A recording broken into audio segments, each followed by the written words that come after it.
اعوذ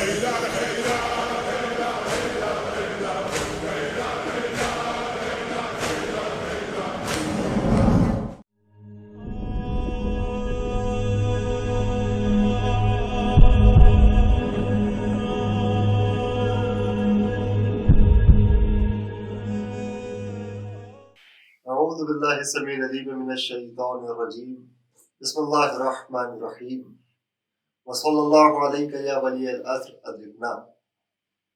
محترم ناظرین اکرام و سامعین گرامی قدر، السلام علیکم ورحمۃ اللہ وبرکاتہ۔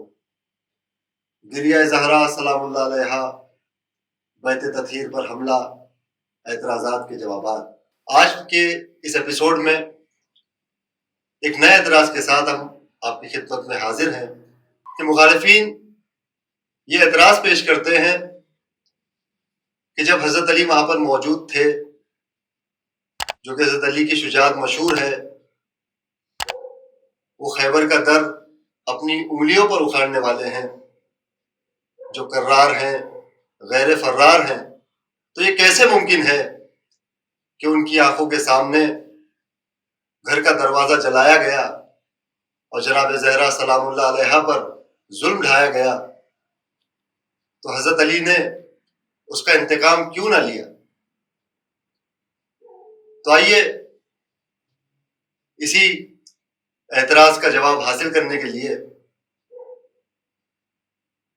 ہمارے ساتھ تشریف فرما ہے ہمارے برادر عزیز جناب تنویر دیوجی صاحب۔ تنویر بھائی السلام علیکم۔ وعلیکم السلام گلزار بھائی۔ جیسا کہ آپ نے دیکھا کہ یہ بھی ایک اعتراض ہے جو شہزادی کے حوالے سے مخالفین ہمارے سامنے پیش کرتے ہیں کہ جب حضرت علی موجود تھے تو ان کے سامنے یہ ظلم کیسے ہو گیا اور حضرت علی علیہ السلام نے اس کا انتقام کیوں نہ لیا؟ تو اس کے بارے میں کیا آپ کچھ ہمارے ناظرین کی خدمت میں وضاحت پیش کریں گے؟ بسم اللہ الرحمن الرحیم وصلی اللہ علیہ یا ولی العصر ادرکنا۔ گلزار بھائی، ہماری یہ جو سیریز ہے اعتراضات کی، اس میں اگر کوئی سب سے بے تکا اعتراض ہے تو وہ یہ ہے کہ جب امیر المومنین علیہ السلام اس وقت موجود تھے، جب یہ ظالمین جناب زہرا سلام اللہ علیہا پر تشدد کر رہے تھے تو انہوں نے انتقام کیوں نہیں لیا؟ دیکھیے، انتقام لینے کا حق یا قصاص لینے کا حق اللہ نے مقتول کے پسماندگان کو دیا ہے، لیکن وہ اس حق کا استعمال کرتے ہیں یا نہیں کرتے وہ ان کا اختیار ہے۔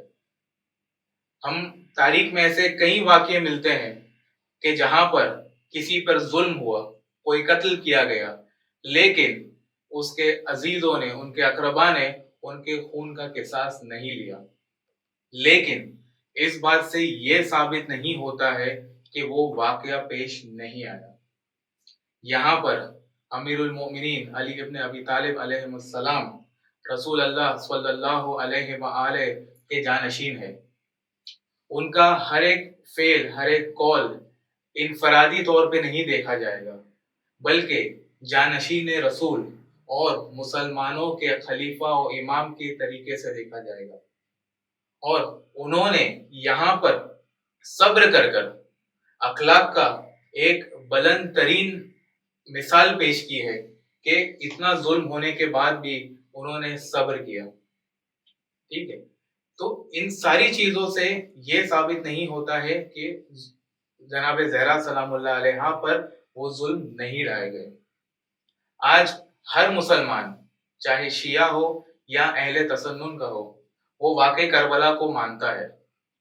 ہر ایک اس بات کو قبول کرتا ہے کہ یزید لعنت اللہ علیہ نے امام حسین علیہ السلام کو کربلا میں 3 دن کا پیاسا شہید کیا، لیکن ان کے بعد ان کے جانشین چوتھے امام زین العابدین علیہ السلام نے جدید سے انتقام نہیں لیا۔ تو کیا اس کا مطلب ہم یہ کنکلوڈ کریں کہ واقعی کربلا ہوا ہی نہیں؟ یہ بالکل بے معنی دلیل ہے کہ اگر انتقام نہیں لیا گیا تو وہ واقعہ پیش ہوا ہی نہیں۔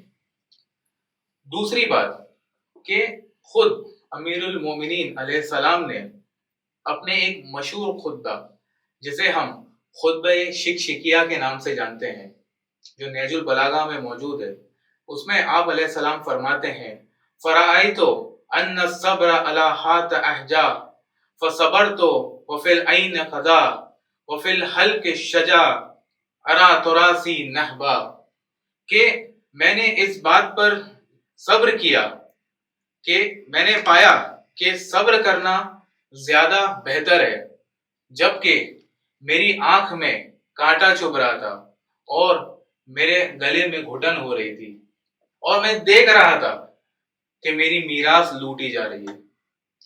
اگر یہ واقعہ جناب زہرا سلام اللہ علیہا کے اوپر ظلم کرنا اور امام علی علیہ السلام کی خلافت کو چھین لینا، یہ واقعہ اگر پیش نہیں آتا تو امیر المومنین علیہ السلام کے یہ جملے کس وقت کے لیے ہیں؟ یہ ثابت کرتے ہیں کہ ایسا واقعہ ہوا تھا اور امیر المومنین نے صبر کیا، اور یہ صبر کرنا اتنا گرا تھا کہ انہوں نے جو مثال پیش کی کہ میری آنکھ میں کانٹا چبھا ہوا تھا، تو واقعی میں یہ آسان بات نہیں تھی کہ امیر المومنین علیہ السلام نے صبر کیا، لیکن انہوں نے ساری چیزوں کو مد نظر رکھتے ہوئے اور رسول اللہ صلی اللہ علیہ وآلہ کے سچے جانشین ہونے کا ایک دلیل پیش کی ہے اور انہوں نے صبر سے کام لیا ہے۔ ہم سب حضرت حمزہ علیہ السلام کو جانتے ہیں، جو رسول اللہ صلی اللہ علیہ وآلہ کے چچا تھے اور جنگ احد میں ان کو شہید کر دیا گیا۔ تو کیا رسول اللہ صلی اللہ علیہ وآلہ نے ان کی شہادت کا بدلہ لیا؟ نہیں لیا۔ تو کیا ہم یہ کہہ سکتے ہیں کہ جناب حمزہ شہید ہوئے ہی نہیں؟ اس کے علاوہ اسلام کی ایک جانی مانی جنگ ہے جسے ہم جنگ تبوک کے نام سے جانتے ہیں۔ جب رسول اللہ صلی اللہ علیہ وآلہ جنگ تبوک کے لیے جا رہے تھے تو کچھ لوگوں نے کوشش کی کہ ان کا قتل کر دیا جائے۔ تو کیا اس واقعے کے بعد اصحاب رسول نے ان کا انتقام لیا یا نہیں؟ یہ ہمارا سوال ہے۔ جب لوگ جناب زہرا سلام اللہ علیہ کے لیے سوال اٹھاتے ہیں کہ ان کا بدلہ کیوں نہیں لیا گیا، تو یہ ہمارا بھی ایک سوال ہے کہ ان موقعوں پر ان کا بدلہ کیوں نہیں لیا گیا۔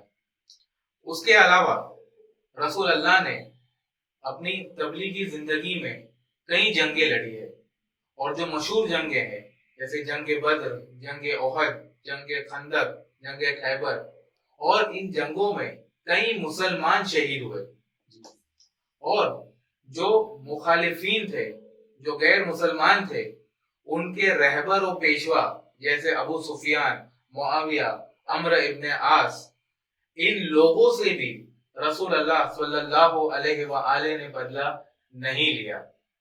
اتنا کہ جب یہ لوگ رسول اللہ کے پاس آئے تو رسول اللہ نے بدلہ نہیں لیا۔ لوگوں نے تو مظالم کے پہاڑ توڑے تھے۔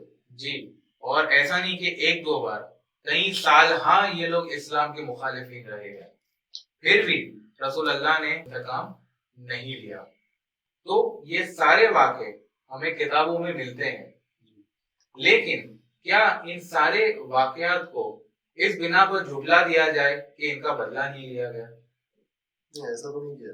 اسی طرح جناب زہرا سلام اللہ علیہا پر جو ظلم کیے گئے، جو ان پر مظالم ڈھائے گئے اور جو وجہ بنی ان کی شہادت کی، وہ کتابوں میں درج ہے، تو کیا صرف اس بنا پر اسے جھٹلا دیا جائے کہ امیر المومنین علیہ السلام نے ان کے خون کا بدلہ نہیں لیا؟ کیا ہم تمام واقعات، تمام حدیث، تمام کتابوں کو رد کر دے صرف اس بنا پر کہ امیر المومنین نے بدلہ نہیں لیا؟ تو یہ بات صحیح نہیں ہے۔ اس کے علاوہ اگر امیر المومنین علیہ السلام کو انتقام لینا ہوتا اور ان کی فریاد کرنی ہوتی تو وہ کہاں جاتے؟ چونکہ خود حکمران، خود خلیفہ ہی وہ لوگ تھے جنہوں نے جناب زہرا سلام اللہ علیہا پر یہ مظالم کے پہاڑ توڑے۔ تو اگر امیر المومنین چاہتے کہ ان کی فریاد لے کر خلیفہ کے پاس جائے، حکمران کے پاس جائے، تو وہ کس کے پاس جاتے؟ کیونکہ ہمیں تاریخ میں ایسے واقعات بھی ملتے ہیں کہ جہاں پر لوگ حکمران کے پاس، خلیفہ کے پاس، قاضی کے پاس اپنی فریاد لے کر گئے، لیکن چونکہ وہ ظالم وہ خود حکمران کے گروہ کا تھا، اسی لیے اسے معاف کر دیا گیا۔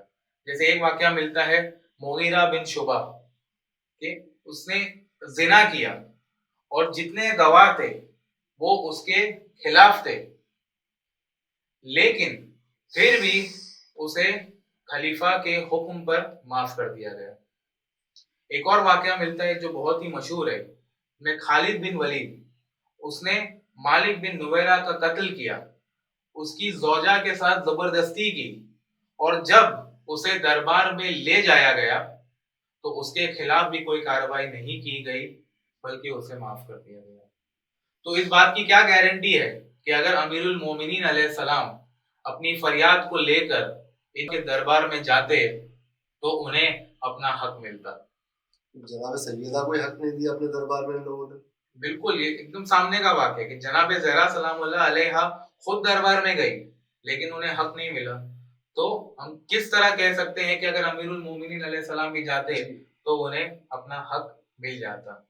لیکن ہم مایوس نہیں ہوتے، ہمارا یہ پکا عقیدہ ہے کہ فرزند زہرا حجت ابن الحسن امام مہدی اجل اللہ تعالی فرج الشریف انشاءاللہ بحکم خدا اپنی جدہ ماجدہ کا بدلہ لیں گے اور ان تمام ظالموں کو ان کے کیے کی سزا دیں گے انشاءاللہ۔ بہت بہت شکریہ تنویر بھائی، آپ کے جو جوابات تھے کہ خطبہ شکشکیہ میں حضرت علی نے اس کا بیان کیا، اور یہ بھی ایک بات کہ یہ ضروری نہیں ہے کہ جو پسماندگان ہو وہ انتقام لے۔ مجھے شاعر کے چار مصرے یاد آ گئے اسی حوالے سے کہ ایک وصیت تھی جسے کرتاس تک آنے نہ دی، ایک منشا تھا جسے پورا نہیں ہونے دیا۔ ایک وصیت تھی جسے کرتاس تک آنے نہ دی، ایک منشا تھا جسے پورا نہیں ہونے دیا، اور وہ تحمل تھا خلافت دیکھ لی جاتے ہوئے، وہ تحمل تھا خلافت دیکھ لی جاتے ہوئے، یہ تدبر تھا کہ ہنگامہ نہیں ہونے دیا۔ وہ تحمل تھا خلافت دیکھ لی جاتے ہوئے، یہ تدبر تھا کہ ہنگامہ نہیں ہونے دیا۔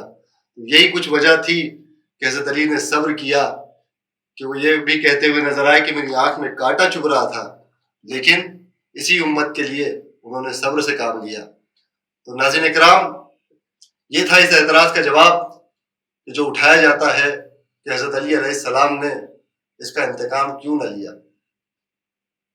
آئیے حضرات، ہم اس ایپیسوڈ کو آج یہیں اختتام کرتے ہیں، لیکن آپ کی خدمت میں یہ گزارش ہے کہ اگر آپ اس جواب سے مطمئن نہیں ہیں تو آپ ہمارے واٹس ایپ نمبر یا ہمارے سوشل میڈیا ہینڈل پر اپنے سوال ہم تک پہنچائیں، ہم انشاءاللہ اس کا جواب دینے کی کوشش کریں گے۔